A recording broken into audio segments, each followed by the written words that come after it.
तर मित्रांनो, या व्हिडिओमध्ये आपण पाहणार आहोत वेन डायग्राम, त्यानंतर आपण पाहणार आहोत सबसेट, त्याच्यानंतर आपण बघणार आहोत युनिव्हर्सल सेट आणि कॉम्प्लिमेंट ऑफ सेट. सर्वात प्रथम आपण पाहणार आहोत वेन डायग्राम. तर British logician John Wien was the first who used the closed figure to represent the set. Such representations are called as Venn diagram. John Venn was the first logician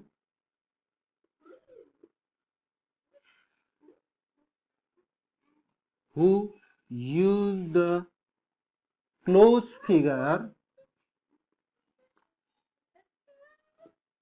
to represent a set. Such representation are called as Venn diagram.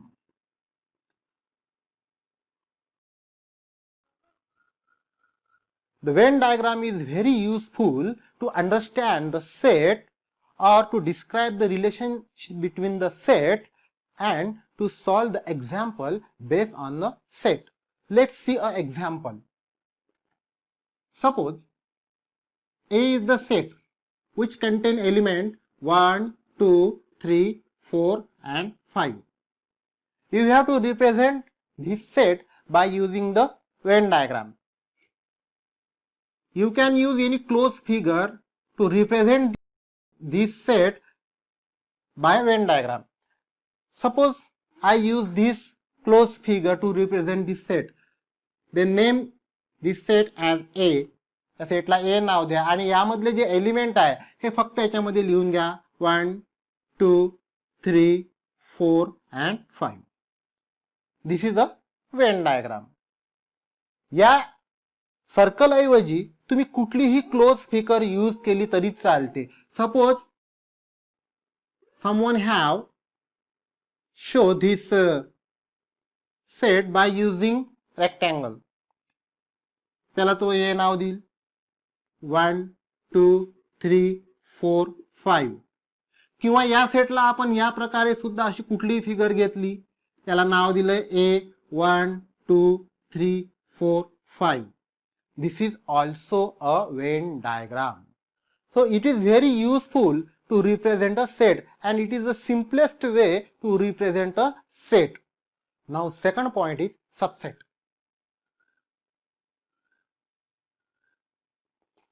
Suppose A and B are two sets and if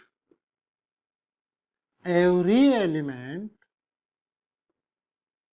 in set B is also an element of set A, then set B is called as subset of A.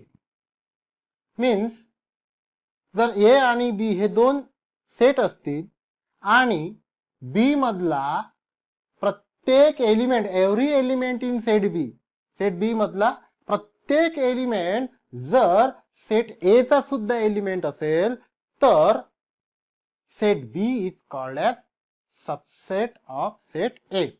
And symbolically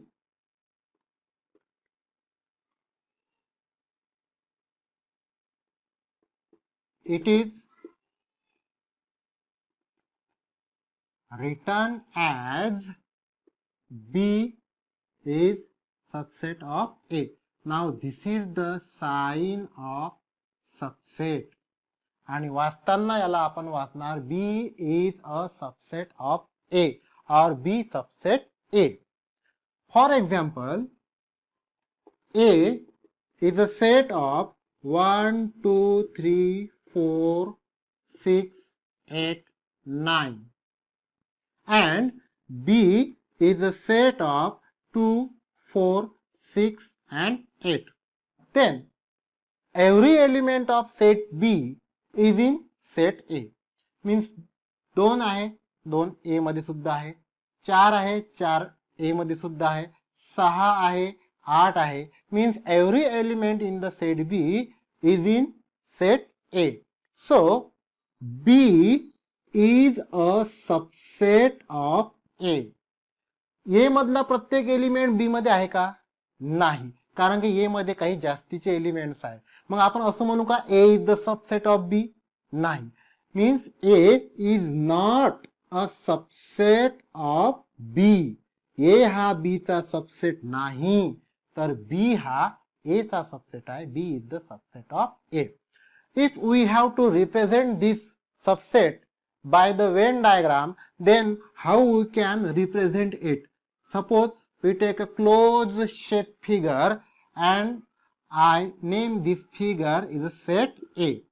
हा set A आहे आणि दुसरा जो याच्या आतमध्ये जो set आहे त्या सेटला आपण नाव देऊ B. This is a set B. B मधला प्रत्येक एलिमेंट आपण बी या सेट मधला प्रत्येक एलिमेंट आपण या वेन डायग्राम मध्ये लिहून घेऊ. Means 2, 4, 6 and 8. आता ए मधले जे एलिमेंट आहे ते आपल्याला लिहायचे आहे, पण ए मध्ये आपण काही एलिमेंट ऑलरेडी लिहिलेले आहेत जे बी मध्ये आहेत. मीन्स 2, 4, 6, 8 हे ए मध्ये सुद्धा आहेत, ते आपण ए च्या आतमध्ये लिहिलेले आहेत. मग आता आपल्याला ए सेट मध्ये जर उरलेले एलिमेंट लिहायचे असतील तर ते आपण 2, 4, 6, 8 या व्यतिरिक्त उरलेले एलिमेंट लिहिणार आहोत. मीन्स उरले कोणते आता? 1, त्याच्यानंतर 3, त्याच्यानंतर 9. 1, 3 and 9. This is the representation of subset by using the Venn diagram. Now we have to find out the properties of subset. First property is every set is a subset of itself. That is a subset of A. Suppose we take a set A is equal to 1, 2, 3. Then every element in a set A is in set A. So we can say that the every set is the subset of itself. प्रत्येक set मधला element हा त्याच्यामध्ये राहीलच, म्हणून प्रत्येक set हा स्वतःचाच subset असतो. Second property is empty set is a subset of every set. आता एम्प्टी सेट मीन्स 5. 5 मीन्स ज्याच्यामध्ये एकही एलिमेंट नाही असा सेट. मग हा जो एलिमेंट हा जो सेट आहे एम्प्टी सेट हा कुठल्याही सेटचा सबसेट राहील. So we can say the empty set is a subset of every set. Third property is if A is equal to B, then A is the subset of B and B is subset of A. म्हणजे A हा set आहे. Suppose it is 1, 2, 3 and B is the set 1, 2, 3. दोन्ही set मध्ये सारखेच element आहेत. So we can say that A is equal to B. म्हणजे हे दोन्ही सेट सेम आहे.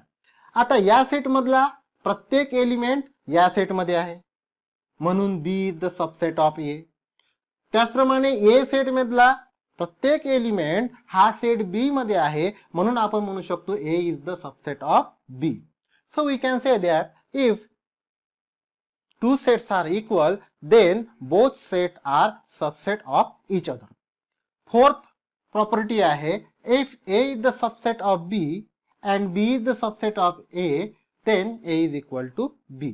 म्हणजे A हा B चा सबसेट आहे, B हा A चा सबसेट आहे, तर A आणि B हे दोन्ही इक्वल सेट आहे. आता आपण पाहणार आहोत universal set. And universal set is a set which contains all the elements or object of other sets including its own element. It is usually denoted by capital U. Means universal set हा असा set असतो की ज्यामध्ये उरलेले जे sets आहेत त्या उरलेल्या सगळ्या सेटचे एलिमेंट्स त्या सेटमध्ये असतात आणि त्याची स्वतःची सुद्धा काही एलिमेंट असतात. म्हणजे दिलेल्या सेटमधून जो सर्वात मोठा सेट असेल ज्यामध्ये उरलेल्या सेटचे सगळे एलिमेंट्स असतील त्या सेटला आपण युनिव्हर्सल सेट असं म्हणतो. and it is usually denoted by U. Let's take an example. For example, A is a set of 1, 2, 3, 4. B is a set of 2, 4, 6, 7. And C is the set of 1, 2, 3, 4, 5, 6 and 7. हे तीन set आपल्याला दिलेले आहे. या तीन सेटचा जर आपण विचार केला तर सी या सेट मध्ये ए सेट मधले प्रत्येक एलिमेंट आहे 1 2 3 4 1 2 3 4. त्याच्यामुळं बी जो सेट आहे या बी सेट मधला प्रत्येक एलिमेंट 2 4 6 7 2 4 6 7 हा या सेट मध्ये आहे. आणि याच्यामध्ये एक जास्तीचा सुद्धा एलिमेंट आहे तो म्हणजे 5. म्हणजे this is the set which contain all the elements of other set including its own element. So set C या तीन सेट मध्ये set C is a universal set. हा जो सेट C आहे हा युनिव्हर्सल सेट आहे. जर आपल्याला युनिव्हर्सल सेट काढायचा असेल फॉर एक्झाम्पल सेकंड घेऊ आपण. P is the set of 2 4 7. Q is the set of 1 5 6. जर आपल्याला यांचा युनिव्हर्सल सेट जर काढायचा असेल तर U is equal to 1 2 4 5 6 and 7. या दोन्ही सेट मधले एलिमेंट या एकाच सेट मध्ये लिहायचे आहे. ते दोन्ही सेटचे एलिमेंट मिळून जो सेट तयार होईल that is the universal set. आता आपण पाहणार आहोत complement of a set. Suppose U is a universal set and A is a subset of U. Then set of all elements in U which are not in set A called as complement of a set, and it is denoted by A dash or a complement. Means suppose U is a universal set. U हा universal set आहे and A is a subset of U. For example, U आपण set घेतला. U is equal to 1 2 3 4 5 6 7 8 9 and 10. This is a universal set U and A is the set 2 4 6 8 and 10. Then every element in a set A is in set U. या A मधला प्रत्येक element U मध्ये आहे. Means A is the subset of U. So you can write A is the subset of U. Now then the set of all elements in U which are not in set A. मग अशा एलिमेंटचा set की जे U मध्ये आहेत परंतु A मध्ये नाहीत अशा एलिमेंटचा जो सेट आहे त्याला आपण कॉम्प्लिमेंट ऑफ अ सेट म्हणणार आहोत. Means A dash is equal to मग या सेट मध्ये कुठले कुठले एलिमेंट येतील U मधले येतील जे A मध्ये नाहीत. Means 1 3 5 7 and 9. This is the complement of a set A. It can be also denoted by A complement. So A complement is equal to 1, 3, 5, 7 and 9. जर मला याची डेफिनेशन लिहायची असेल तर मी कसा लिहिणार?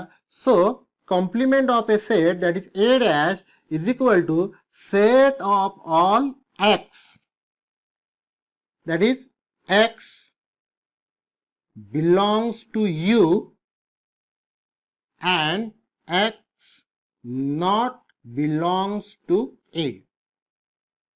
म्हणजे सेट ऑफ ऑल एक्स, अशा एक्सचा सेट की जे यू चे एलिमेंट आहेत पण ए चे एलिमेंट नाही.